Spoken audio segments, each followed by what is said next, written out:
Fala tchutchucos, tchutchucas, tudo bom com vocês? Aqui quem fala é o professor Augusto, trazendo mais uma vez um conteúdo de história geral.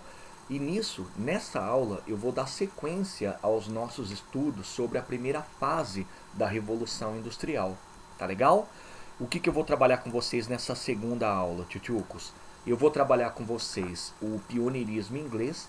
Vou demonstrar como foi possível a Inglaterra se tornar a primeira nação a praticar a Revolução Industrial. E em seguida eu trabalho também as consequências. Consequências essas que demonstram que não basta entender só o que foi a primeira Revolução Industrial, mas toda a Revolução Industrial no sentido de transformações sociais, econômicas e políticas, tá? Porque essas consequências elas vão impactar não só esses aspectos que eu acabei de comentar, mas também a produção cultural, a questão de organização espacial e, lógico, todos os reflexos que a gente pode perceber desse ponto em diante. Tá certo? Só que antes da gente começar, vamos relembrar rapidão o que foi trabalhado na primeira aula sobre a primeira Revolução Industrial? Então vem cá. Eu trabalhei primeiro, pessoal, considerações sobre a Revolução Industrial como um todo, né? Falando lá da importância de se entender a Revolução Industrial como sendo também um conjunto de transformações na área social, econômica, política. Apontei a importância da Revolução Industrial quando vocês compreendem que ela marca o surgimento de um novo capitalismo. Lógico, o capitalismo industrial. Mas, sobretudo, também a relevância de que essa revolução consolida o sistema capitalista. Em seguida, eu trabalhei as condições gerais. Eu mostrei para vocês o que países tiveram que ter, e tiveram mesmo, né? Condições gerais para começar o seu processo de revolução industrial, como capital, matéria-prima, mão de obra, mercado. E por último, o mais importante da aula anterior, as principais transformações. Só que principais transformações quando a gente fala da economia, tendo em vista que a Revolução Industrial ela mexe muito com esse aspecto. E lá eu disse, ó, a coisa mais importante como transformação dentro do que a gente chama de economia da época é a passagem do sistema manufatureiro para o sistema industrial. Porque ali você vai ter separação entre capital e trabalho, o regime de fábricas, a ideia de que você tem o parcelamento de tarefas. Apontei também para a questão de que você vai ter a produção em centros urbanos. E finalmente eu concluí a primeira aula falando dos avanços técnicos, pessoal, para demonstrar o impacto que essa revolução industrial causou na questão tecnológica. Trabalhei lá metalurgia, as máquinas, a ideia dos motores que são muito importantes nessas máquinas, né? E por aí vai. Então a primeira aula, que foi uma aula praticamente de introdução, ela demonstrou para vocês o que foi a primeira revolução. Agora a gente vai coroá-la. Vamos a isso? Pessoal, primeira nação então a praticar a revolução industrial no mundo foi a Inglaterra. Não à toa, durante muito tempo, como diz o Eric Hobsbawm, um grande historiador, a Inglaterra foi a oficina do mundo. Ela experimentou o que muitos falam chamada de solidão do gigante.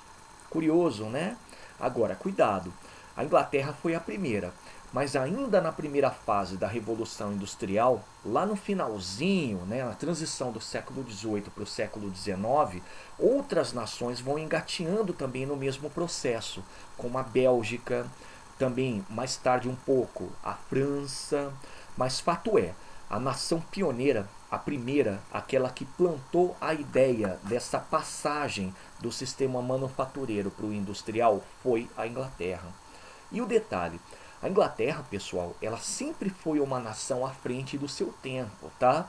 Apesar de a gente trabalhar durante um momento a Inglaterra ligada ao sistema absolutista, para quem estuda, lembra que a Inglaterra também foi a primeira nação a romper com o absolutismo. A Inglaterra ela foi uma nação que se esmerou demais para potencializar as suas questões econômicas na época das grandes navegações, tendo em vista que ela entrou atrasada. Então a Inglaterra ela sempre foi uma nação pioneira, mas nesse momento ela foi muito mais pioneira. ela foi a primeira nação a modificar o sistema capitalista. E a grande pergunta, mas como? Pessoal, a resposta para essa grande pergunta tem a ver com os fatores. A Inglaterra, ela foi reunindo condições para que se pudesse fazer essa transformação econômica, mas não foi da noite para o dia. Foi ao longo dos séculos XVI, XVII e XVIII. E é isso que a gente vai tratar. Vamos lá?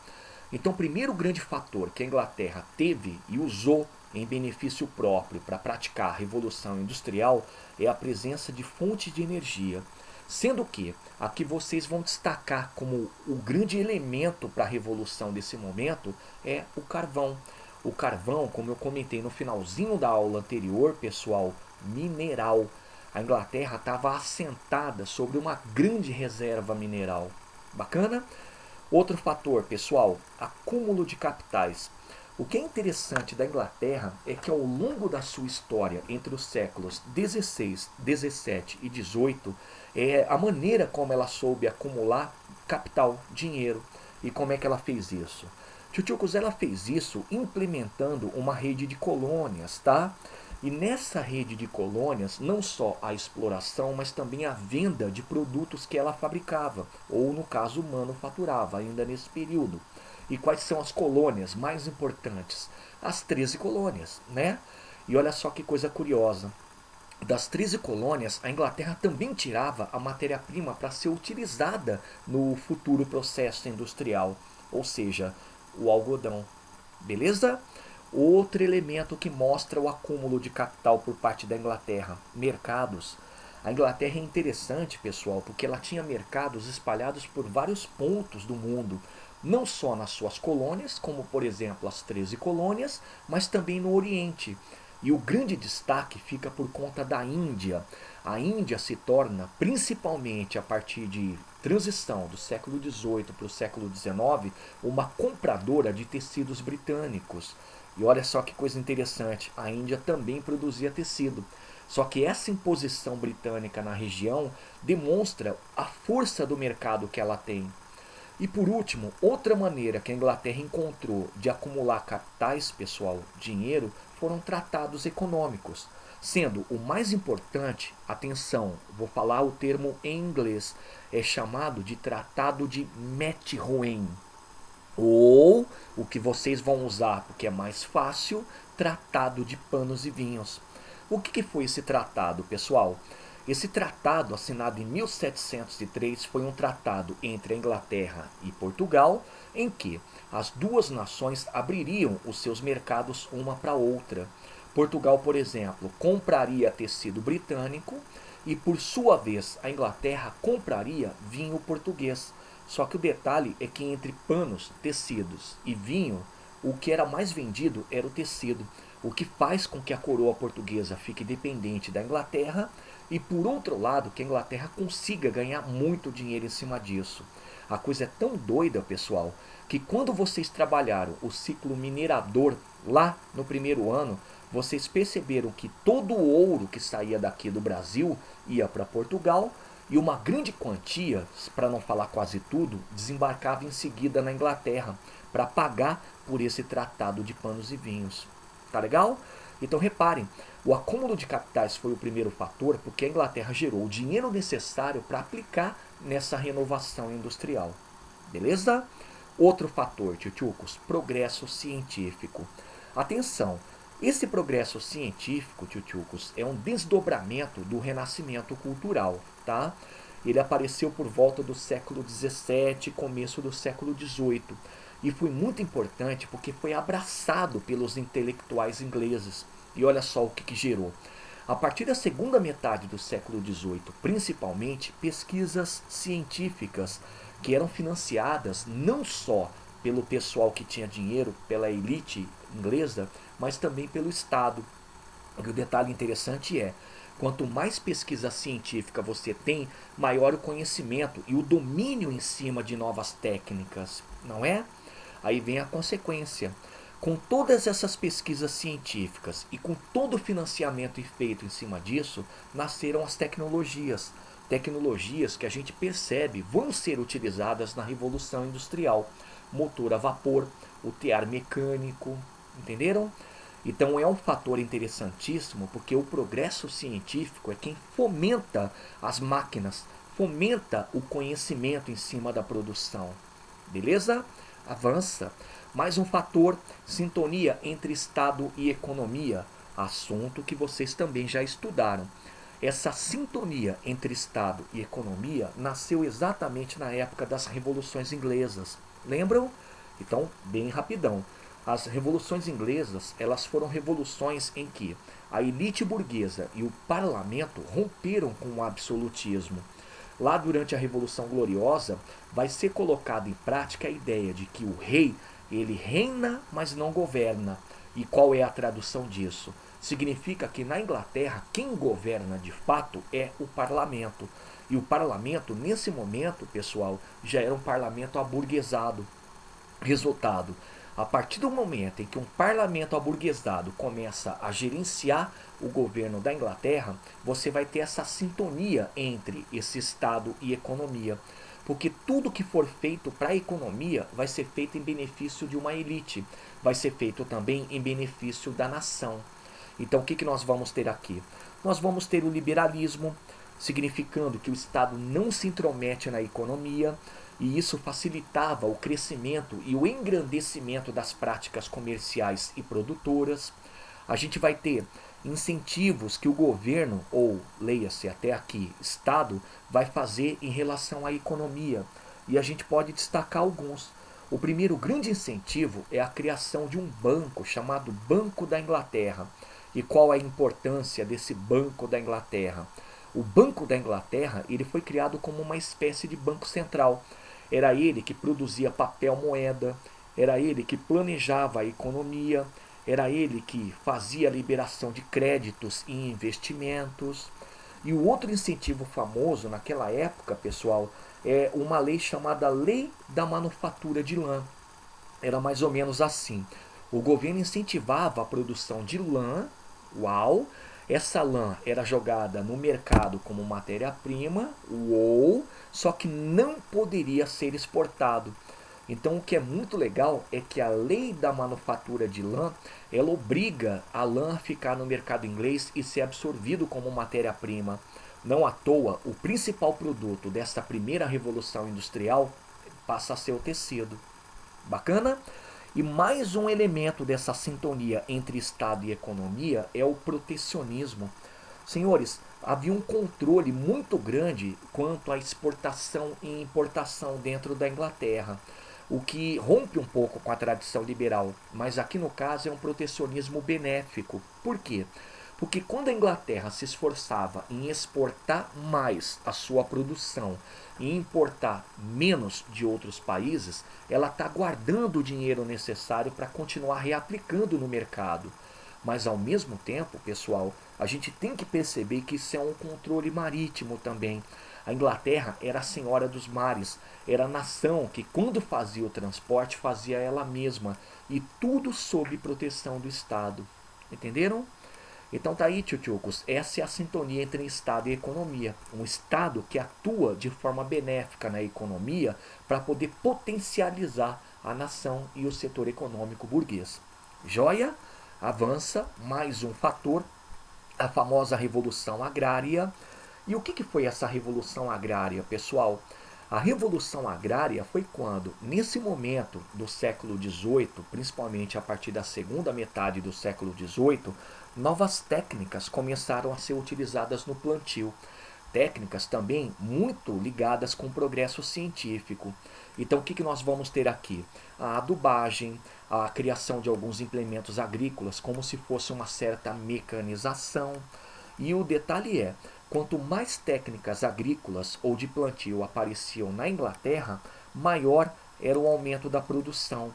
E com esse aumento da produção, pessoal, o que vai acontecer? Vai acontecer de você necessitar de menos mão de obra. Então, a revolução agrária, ela tem um lado benéfico, que aumenta-se a produção, e quando se fala do aumento da produção, fala-se também do aumento da produção de matéria-prima, e um lado benéfico, mas mais maléfico, que é a diminuição da mão de obra aqui. Tchutchucos, por que benéfico e maléfico? Benéfico porque todo mundo que sai daqui do campo procurando trabalho na cidade vai virar, adivinha o quê? Mão de obra, exato, o futuro operário, o futuro proletário. Mas maléfico, pessoal, porque o que você vai ter na cidade também é uma superpopulação. E uma superpopulação que passa a ser aquela representante da miséria. Joia? Então, mais um fator, a revolução agrária é aquela que vai contribuir para a liberação da mão de obra e, ao mesmo tempo, também vai contribuir para a geração de matéria-prima. Beleza? E para finalizar, tchutchucos, o último elemento, o último fator do pioneirismo inglês, cercamentos, que em inglês é chamado enclosures. E o que são os enclosures, ou cercamentos? Num momento da história inglesa, a partir do reinado da rainha Elizabeth, lá no século XVI, o Estado ele começou a pegar todas as terras coletivas do interior da Inglaterra e transformar em terras privadas. Então o que acontece é o seguinte, as terras que antes pertenciam aos camponeses em uso coletivo, agora pertencem a pessoas que a compraram ou ganharam para produzir para mercado. E o detalhe interessante é que grande parte desses cercamentos, quando são feitos, eles são feitos para abrir espaço para a produção de ovelha. E aí faz a ponte, a ovelha produz lã.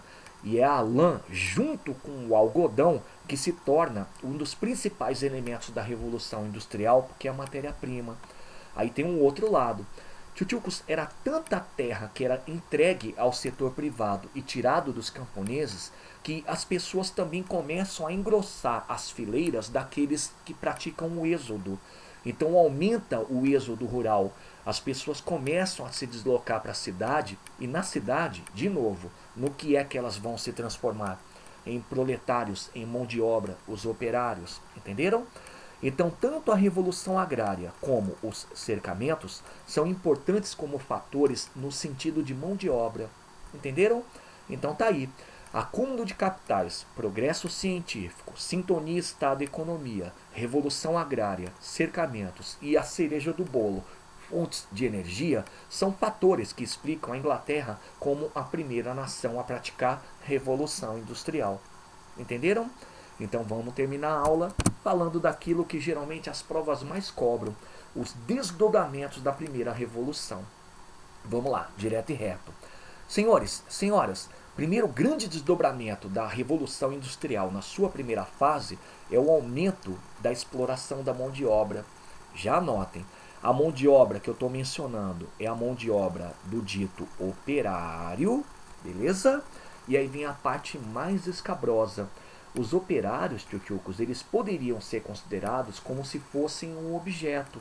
Recebiam parco salário, não tinham direito algum, eles podiam ser demitidos e outro estaria pronto a ser contratado.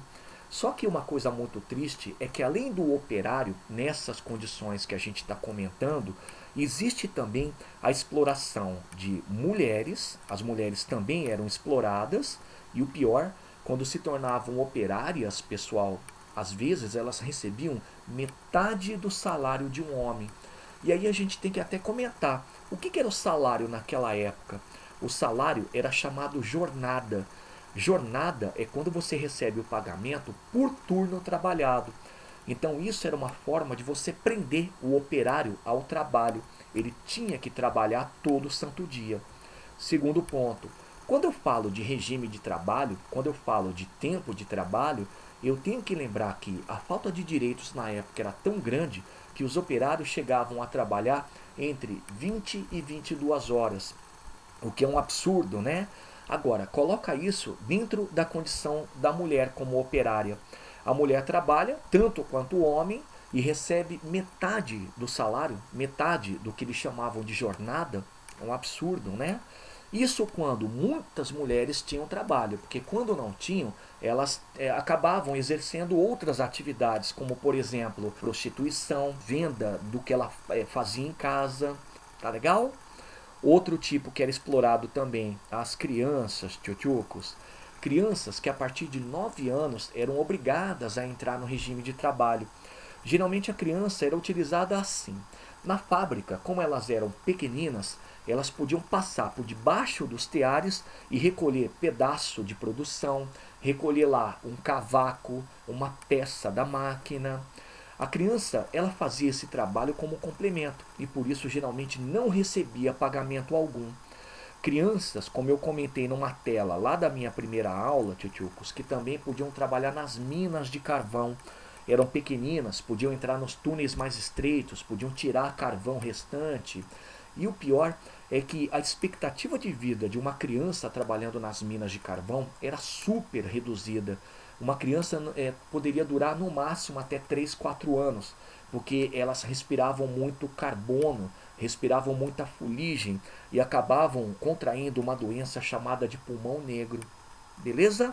Então isso é um desdobramento da Revolução Industrial, a exploração da mão de obra, e é muito severo, porque o que vocês têm que lembrar é que além do operário típico, o homem, você tinha também a mulher, que podia entrar na condição de operária, e a criança, que era utilizada como sublocação, como subemprega. Tá legal? Outro, pessoal, desdobramento clássico, aceleração do êxodo rural, que eu comentei agora há pouco.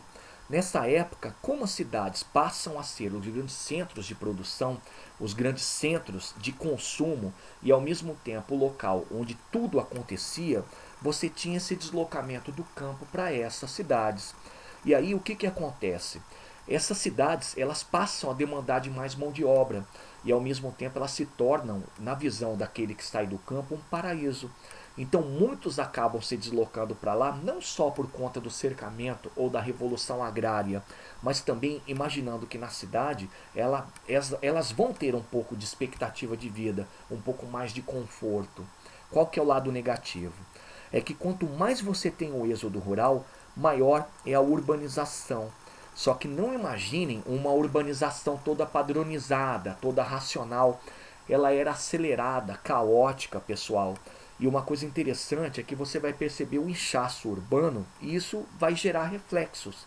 Inchaço urbano, aquele que não tem dinheiro vai morar no downtown, na periferia. Inchaço urbano, aquele que mora na periferia não vai ter boas locações, boa casa, vai ter o cortiço. Inchaço urbano, pessoal, acaba gerando também uma pobreza na questão também de qualidade de vida. E pobreza também relacionada à ideia de que eles recebiam pouco, acaba se refletindo na imagem desse downtown. Inclusive gerando, olha só que bacana, fruto direto do êxodo rural, epidemias. Epidemias, tchutchucos, que há muito tempo não aconteciam na Europa, aqui no caso na Inglaterra, e retornam. Isso é devastador, porque quem morre é o pobre, mas a gente pode também relativizar entendendo que ricos também morrem, porque entram em contato com essa pobreza, tá certo? Então o êxodo rural, quanto maior, maior a urbanização e maior também os problemas da cidade. Eu cito sempre epidemias e moradias. Mais um desdobramento. Muita gente acha, nossa, que legal, melhoria do sistema de transporte. Não é a melhoria do sistema de transporte para a população, é sistema de transporte para mercadoria. Ó, matéria-prima. Ou, então você vai ter aqui, só um ponto até interessante. Ferrovias, e as ferrovias elas passam a encurtar distâncias e ditar um novo ritmo de hora, né, de tempo. Você vai ter também os navios a vapor, que também, de certa maneira, vão encurtar a distância, vão mudar o ritmo do tempo e vão ser muito importantes para você demonstrar que naquela época todos os contatos e todos os escoamentos e interligações eram possíveis. Bacana? E por último, último desdobramento, as primeiras reações do operariado. Lembrando, aquele operariado que é explorado, não tem direito, é obrigado a ver a esposa e as próprias filhas ou filhos trabalhando, acabam reagindo. Eles reagem a todas essas condições.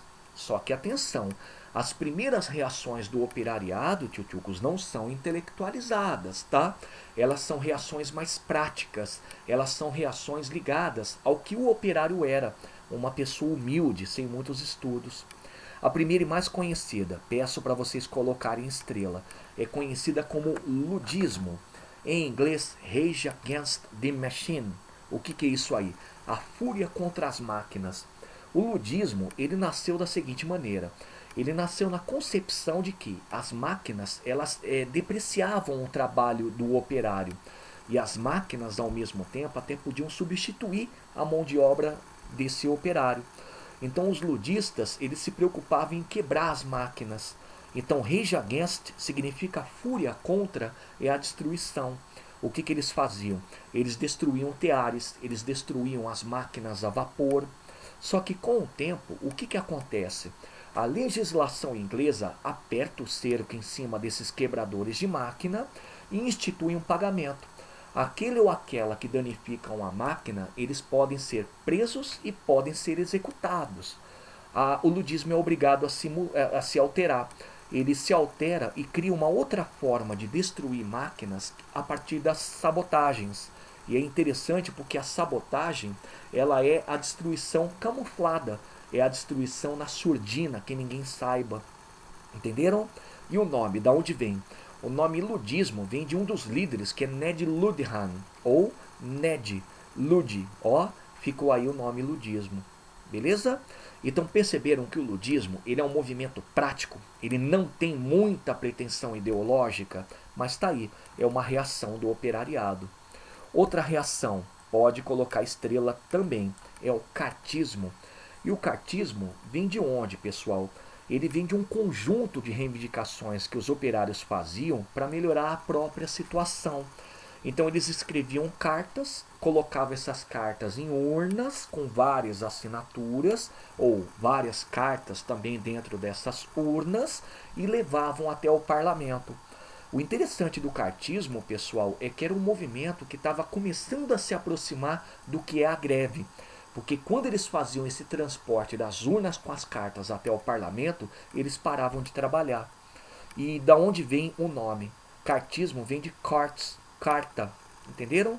E quais eram as suas reivindicações? De forma geral, eles reivindicavam a diminuição da jornada de trabalho, eles reivindicavam também a melhoria salarial, não o pagamento só por jornada, por exemplo, e, sobretudo, uma coisa super importante para aquela época é o direito de representação dentro do parlamento. Traduzindo, eles queriam ter o direito de escolher os seus representantes dentro do parlamento inglês. Bacana? Mas pode anotar, o cartismo ele foi duramente reprimido, porque além de ser um conjunto de reivindicações, como eu disse para vocês, era também uma forma de greve. Então, ele foi duramente combatido para se impedir não só a contaminação, que ele pudesse se espalhar para outros locais, mas ao mesmo tempo para evitar essa paralisação da produção. Tá joia? Então tá aí, tchutchucos, termino com vocês a primeira fase da Revolução Industrial. Tá joia? E a minha despedida tá aqui, ó. Leiam mais sobre esse assunto lá na apostila. As páginas eu especifiquei no começo da aula.